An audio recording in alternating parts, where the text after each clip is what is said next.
नमस्कार, मैं सृष्टि जैन।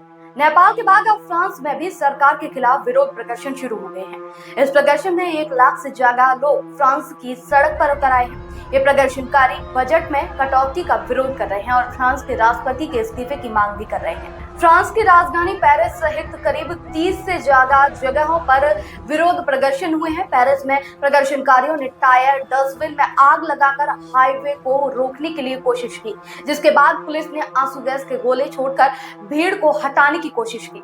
जिसके बाद प्रदर्शनकारियों ने पेरिस में कई बसों में आग लगा दी। ये आग भ्रष्टाचार की, वंशवाद की और नेताओं की नाकामी की है। लेकिन सवाल ये है कि क्या ये आग भारत तक भी पहुंच सकती है? क्या कुछ लोग भारत में भी नेपाल जैसी अराजकता का इंतजार कर रहे हैं? फील्ड मार्शल सैम मानेकशॉ का एक कथन है जो गूंजता है कि अगर कोई सैनिक कहे कि वो मृत्यु से नहीं डरता, तो वो या तो झूठ बोल रहा है या फिर गोरखा है। नेपाल की पहचान सालों तक ऐसी ही थी, नन्हा सगेश लेकिन हौसला बुलंद। लेकिन आज नेपाल की साख भ्रष्टाचार और नेताओं की लालच की भेंट चढ़ चुकी है। नेपाल की जनता का गुस्सा सड़कों पर फूट पड़ा है, संसद जल रही है, सुप्रीम कोर्ट राख हो गया है और नेताओं के घरों को आग के हवाले कर दिया गया। और ये आग सिर्फ नेपाल तक सीमित नहीं है, 7,000 किलोमीटर दूर फ्रांस में भी जनता अब सड़कों पर है। राष्ट्रपति मैक्रो के खिलाफ 1 लाख से ज्यादा लोग उतर आए हैं। बजट कटौती, बढ़ती महंगाई, बेरोजगारी, फ्रांस की जनता का गुस्सा भी उबल रहा है। आपको बता दूं, पिछले 2 साल में 5वां प्रधानमंत्री अब बदल चुका है, लेकिन हालात सुधरने का नाम नहीं ले रहे। सवाल ये है कि क्या लोकतांत्रिक सरकारें अपनी ही जनता के निशाने पर क्यों हैं?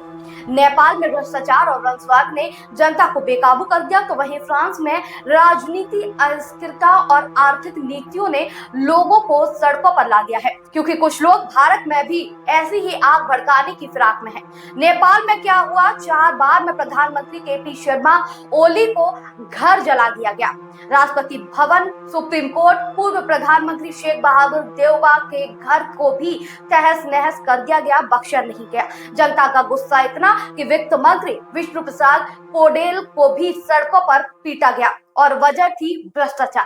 तथ्य सामने आते हैं, जहां साल 2015 में केपी ओली के पास 14 तोला सोना और 4 लाख रुपए कैश थे। साल 2018 तक ये बढ़कर 18 तोला सोना हो गया और 32 लाख रुपए कैश हो गए। बात 2025 की करें तो ये दावा है कि ओली 300 करोड़ रुपए के मालिक है। स्विस बैंक में 41 करोड़ रुपए का खाता है, जिसमें 1 करोड़ 8 लाख की ब्याज है। जब नेपाल के प्रति व्यक्ति आय सिर्फ 1,28,000 रुपए सालाना है, तो ये संपत्ति आखिर कहां से आई? जिसका जवाब है चीन के साथ साठगांठ और इंफ्रास्ट्रक्चर डील्स में भ्रष्टाचार। जी हाँ दोस्तों, नेपाल में पिछले 2 दशकों में कोई भी पार्टी पूर्ण बहुमत नहीं ला पाई। कम्युनिस्ट पार्टी ऑफ नेपाल, माओवादी और नेपाली कांग्रेस सब ने खिचड़ी सरकारें बनाई और भ्रष्टाचार को पनपने दिया, जिसका नतीजा ये हुआ कि जनता का गुस्सा सड़कों पर फूट पड़ा। अब फ्रांस की बात जहां करते हैं तो वहां भी हालात अलग नहीं है। लेफ्ट पार्टियों ने ब्लॉक एवरीथिंग का नारा दिया है। बजट कटौती, सोशल बेनिफिट्स में कमी, बढ़ती महंगाई और बेरोजगारी ने जनता को सड़कों पर ला दिया। पिछले 1 साल में 3 प्रधानमंत्री बदले गए और अब सेबेस्टियन लिकोनू 5वें प्रधानमंत्री बने हैं। लेकिन क्या ये बदलाव जनता का गुस्सा शांत कर पाएगा? ये देखने वाली बात है। नेपाल और फ्रांस की ये आग भारत के कुछ लोगों को भा रही है।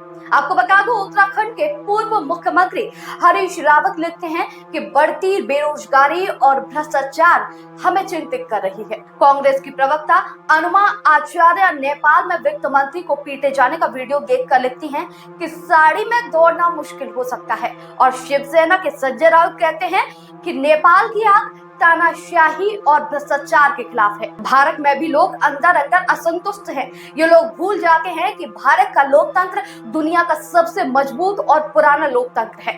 नेपाल का लोकतंत्र सिर्फ 17 साल पुराना है, जबकि भारत का लोकतंत्र किसी को निरंकुश होने नहीं देता। 1974 से 1975 का जेपी आंदोलन याद कीजिए, जब इंदिरा गांधी की सरकार लोकतांत्रिक तरीके से बदली गई। 1979 में बोफोर्स घोटाले के दौरान जहां आंदोलन ने राजीव गांधी की सरकार को हटाया। साल 2011 से 12 का अन्ना आंदोलन और 2012 का निर्भया आंदोलन सबने लोकतांत्रिक तरीके से बदलाव लाया। नेपाल में अब युवा नई शुरुआत की ओर बढ़ रही है। डिस्कॉर्ड पर युवा वोटिंग कर रहे हैं कि अगला नेतृत्व कौन करेगा। सुशीला कार्की नेपाल की पहली मुख्य न्यायाधीश का नाम इस लिस्ट में सबसे आगे चल रहा है। उनकी छवि बेदाग है, भ्रष्टाचार के खिलाफ सख्त है।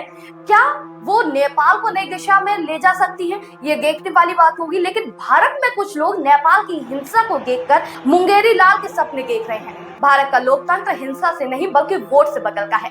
महात्मा गांधी ने चोरी चारा कांड के बाद असहयोग आंदोलन वापस लिया था क्योंकि वो हिंसा के खिलाफ थे। जो लोग भारत में नेपाल जैसी आग चाहते हैं वो भूल जाते हैं कि भारत का लोकतंत्र अराजकता से नहीं बल्कि संविधान से चलता है। भ्रष्टाचार और अस्थिरता के खिलाफ लड़ाई जरूरी है, लेकिन हिंसा का रास्ता कोई मार्ग नहीं है। भारत के लिए तो बिल्कुल नहीं। नेपाल की आग हमेशा सबक देती है, न कि नकल करने की प्रेरणा। दोस्तों, इस मुद्दे पर आप क्या सोचते हैं कमेंट में जरूर लिखिएगा। साथ ही अगर आपको हमारा वीडियो पसंद आया हो तो हमारे चैनल को लाइक, शेयर और सब्सक्राइब करना न भूलें। नमस्कार।